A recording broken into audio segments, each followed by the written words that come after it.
You know, Say that is there a particular historical movement that was going on in the world that caused these sentiments that kind of sparked modern art? Well, I started with, yes, is the answer, and the artist in New York had a very, very strong sense of history, and Picasso in 1906 changed everything with the invention of Cubism, changed the worldview. You can't imagine a more dramatic change from the 19th century and the realism of the figures, suddenly painting everything on a flat, abstract surface. So everybody's thinking about Picasso. He's the great artist of the period. And then along in the 20s and 30s, along comes Surrealism and Dada and abstraction and Mondrian. All these movements, all in Europe. There wasn't a significant American artist. There were some very good American artists, but the great artists were European. We had George O'Keeffe and people like that who were good, but nothing on that level. The avant-garde was European. And then the war came, Europe is destroyed. Many of the best European artists came to New York in 1940, 41, 42. Mondrian and the Surrealists and Leger, many of the others. So they're in New York, but they're demoralized and getting older.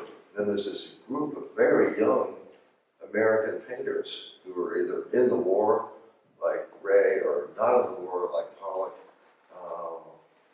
who were searching for a style. There are a handful of patrons, like Peggy Guggenheim, the major one, the Museum of Modern Art, major one, looking hungrily, Clement Greenberg, the critic, hungrily looking for an American art.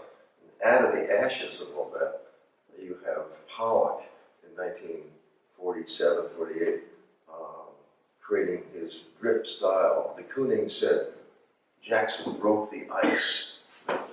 He created a new American possibility, a new style, a new possibility. And then de Kooning, 1948, with his show, very close in time.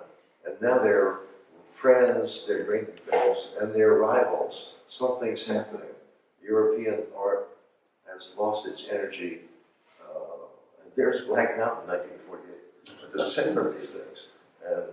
And so style, this is the only style they could paint in. This was modern American style.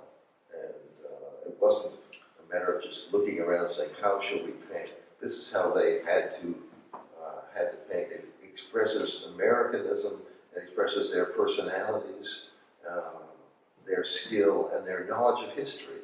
These paintings all have a lot of history in them. So that's what happens in the 40s and 50s. Then it's